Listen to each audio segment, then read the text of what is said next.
Number one channel के number one show साजिश में स्वागत है आपका। मैं हूं आपके साथ सपना शुक्ला। साजिश में आज बात उस जगह की जहां पर हमास बुरी तरह से फंस गया है। गाजा पट्टी के लिए हर गुजरता पल मौत और तबाही लेकर आ रहा है। इजराइल अब हर मिनट में एक बम जरूर गिराना चाहता है, जिसकी वजह से हमास में डर बहुत ज्यादा है। लेकिन गाजा में 9000 लोगों की मौत के बाद इजराइल ने अपनी रणनीति में बदलाव कर दिया है। उसे अब एक ऐसा बम निकाल लिया है जिसके टारगेट पर सिर्फ और सिर्फ हमास के कमांडर होंगे।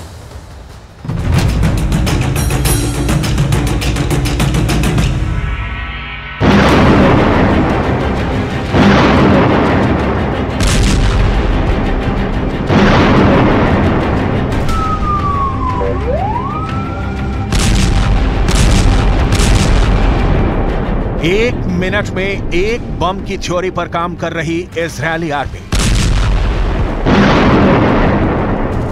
गाजा बारूद का बक्सा बन गया है। पूरे गाजा को जमींदोज करने के लिए इजरायल की सेना हर मिनट एक बम के हिसाब से दाग रही है।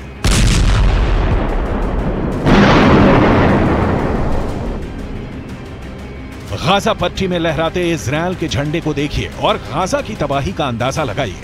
इजरायल के प्रधानमंत्री बेंजामिन नेतन्याहू ने ऐलान किया है कि हमास के खात्मे का युद्ध अब दूसरे चरण में पहुंच गया है। मतलब हमला और जोरदार और भीषण होगा।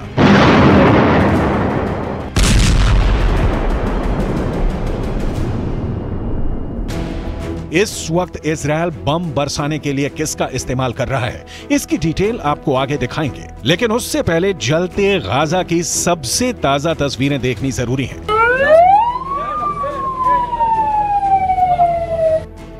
चौबीस घंटे में इजरायल की सेना ने हमास के 450 ठिकानों को टारगेट किया है। हमास के कमांड सेंटर पर बम बरसाए, ऑब्जर्वेशन पोस्ट को उड़ाया और anti tank guided missile launch post को नष्ट कर दिया। इजरायल की ओर से कहा गया है कि वो आतंकवादियों के लोकेशन ट्रेस कर उन पर हमले कर रहा है।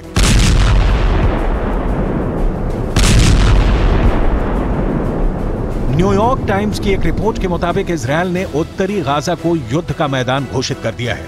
आईडीएफ ने जमीनी कार्रवाई करते हुए हमास के आतंकी के घर को बुलडोजर से तोड़ दिया। ताबूत में तब्दील होती इमारतें, जमीन पर फिलिस्तीनियों और हमास आतंकियों के उड़ते चीथड़ों से पूरी गाजा पट्टी कांप रही है। हमले की तेजी देखिए कि महज एक घंटे में इजरायली वायुसेना ने 100 फाइटर जेट से 5000 से ज्यादा हमले किए हैं।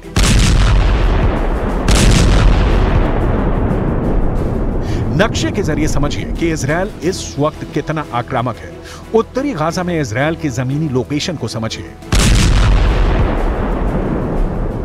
मिसाइल के जरिए तो हमले किए गए, लेकिन अब इजराइल की सेना कोशिश कर रही है कि गाजा की सरजमी पर उतरे और वहां पर जाकर हमले करे। इसके लिए गाजा पट्टी में दाखिल होने का काम इजराइल की सेना करती है। अब सिलसिलेवार तरीके से मैप के जरिए आपको समझाते हैं। ये गाजा पट्टी और गाजा पट्टी का उत्तरी गाजा का इलाका। 26 और 28 अक्टूबर को इजरायली सेना गाजा में घुसती है, उत्तरी गाजा के इलाके में घुसती है और सबसे पहला हमला वो बेट हानून में करती है। और अभी भी यहां पर हमले लगातार किए जा रहे हैं। यहां पर भी इजराइल की सेना मौजूद है, उसके टैंक मौजूद है, लगातार यहां हमले किए जा रहे हैं क्योंकि यहां हमास के लड़ाकों का सबसे बड़ा ठिकाना। उसके नीचे आप आ जाइए जबालिया में। जबालिया में इस वक्त ताजा हमला किया गया। जो हाल में हमले किए गए कुछ घंटों पहले, वो जबालिया में किए गए। जबालिया इसलिए अब सबसे मुश्किल हालात इसलिए हैं क्योंकि यहां शरणार्थी शिविर भी बने हुए हैं। यहां तमाम वो लोग रह रहे हैं जो शरणार्थी शिविर में बने हुए हैं। इसके आगे बढ़ते हैं रिमाल जबालिया के नीचे वाला इलाका। यहां पर आप देखिए कि यहां पर भी हमले किए गए।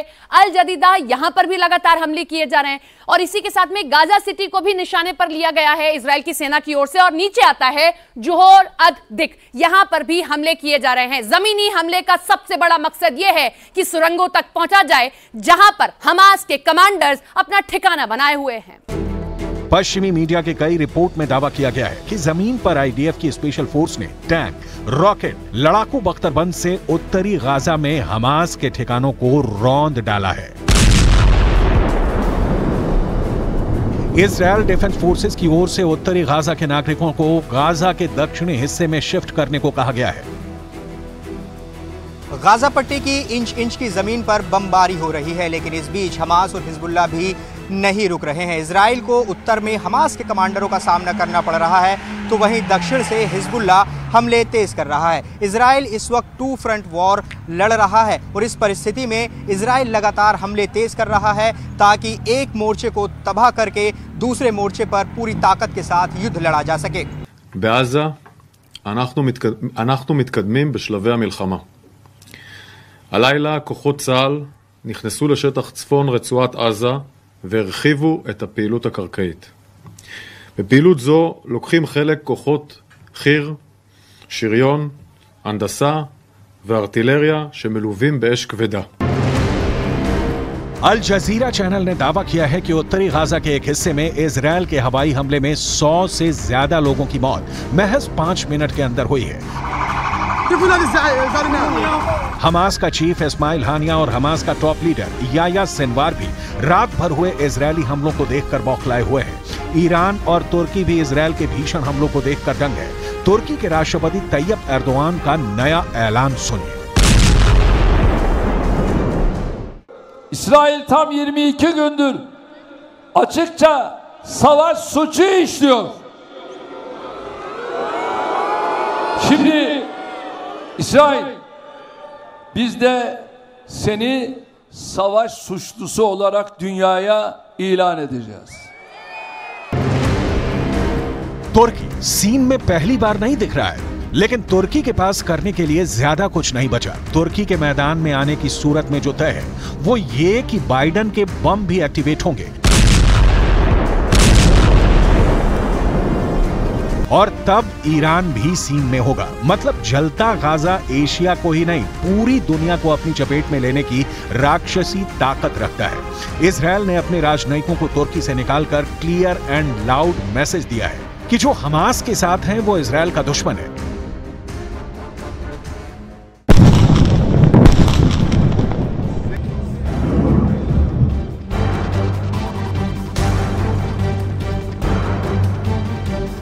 गाजा पर तेज हमले इस कारण भी हैं कि ईरान और तुर्की जैसे देशों के युद्ध में मैदान से उतरने से पहले हमास को मिट्टी में मिला दिया जाए और हिजबुल्लाह की रीढ़ की हड्डी तोड़ दी जाए। इस बीच फिलिस्तीन अथॉरिटी का दावा है कि इजराइल फास्फोरस बम का इस्तेमाल कर रहा है। फास्फोरस बम की डिटेल आपको आगे दिखाएंगे। उसके पहले हमास की ताक की संक्षिप्त जानकारी जरूरी है, क्योंकि जब जमीन पर हमले शुरू हो गए हैं तो हमास से इजराइल आर्मी का 2-2 हाथ होना तय है।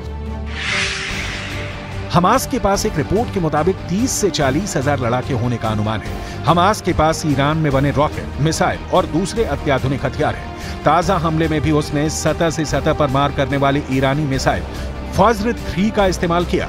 हमास के पास इसका अपडेटेड वर्जन फज्र 5 भी है। जमीनी युद्ध शुरू हुआ तो अब इजराइल की सेना के ठीक सामने हमास है, जो कि सुरंगों में छिपा हुआ है और सुरंगों को खत्म करना इजराइल के लिए आसान नहीं। इसीलिए पहले एयर स्ट्राइक में तेजी की गई और अब इजराइल की सेना जमीन पर उतर रही है गाजा के अंदर। ईरान हो या तुर्की अब तक इजराइल को धमकी देने के अलावा ऐसा कुछ नहीं कर पाए हैं कि गाजा के लोगों को उम्मीद जगे।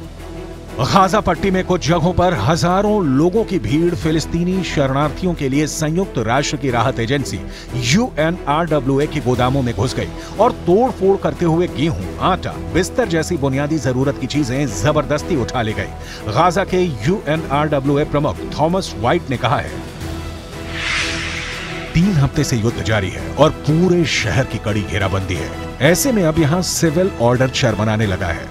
हजारों लोग गोदामों और केंद्रों में घुसकर आटा और दूसरी चीजें छीन ले गए हैं। बाजार में सप्लाई खत्म हो रही है। मिस्र के रास्ते ट्रकों में जो सामान गाजा पट्टी में मानवीय सहायता के तौर पर आ रहा है वो बहुत कम है। लोगों को केवल जिंदा रहने के लिए जितनी बुनियादी चीजें चाहिए वो आ रही हैं, आपूर्ति से बहुत ज्यादा है। गाजा की चारों ओर से नाकेबंदी भी कर दी गई है। सिर्फ मिस्र से लगने वाले बॉर्डर से कुछ रसद गाजा में पहुंच रही है। व्हाइट फास्फोरस बम सफेद फास्फोरस और रबर को मिलाकर तैयार होता है। फास्फोरस मोम जैसा केमिकल है जो हल्का पीला या रंगहीन होता है। इससे सड़े हुए लहसुन जैसी तेज गंध आती है। इस रासायनिक पदार्थ की खूबी यह है कि यह ऑक्सीजन के संपर्क में आते ही आग पकड़ लेता है और फिर यह पानी से भी बुझाया नहीं जा सकता। यही बात इसे बेहद खतरनाक बनाती है। 7 अक्टूबर से शुरू हुए गाजा युद्ध में अब तक दोनों तरफ से 9,000 से ज्यादा लोगों की जान जा चुकी है। जहां इजराइल पर हमास के हमले में 1400 से ज्यादा लोगों की मौत हुई, तो गाजा में इजरायली एयर स्ट्राइक में 8,000 के करीब जान जा चुकी है। सिर्फ 5 दिनों के आंकड़े देखिए, ये ग्राफ आपको सोचने पर मजबूर कर देगा कि इंसानी जान की कीमत क्या युद्ध में कुछ भी नहीं है। 24 अक्टूबर 704 मौतें, 25 अक्टूबर 755 मौतें, 26 अक्टूबर 482 मौतें, 27 अक्टूबर 298 मौतें, 28 अक्टूबर 377 मौतें। ये सभी लोग हमास के आतंकी नहीं हैं, हमास और हिजबुल्लाह के सपोर्टर नहीं हैं, ना ही हमास के ठिकानों पर रहते हैं। इनमें से ज्यादातर लोग गाजा के आम लोग हैं। इजरायल के रिहायशी इलाकों में हुए हमले ने ही सबसे ज्यादा मौतों का कहर बरपाया है।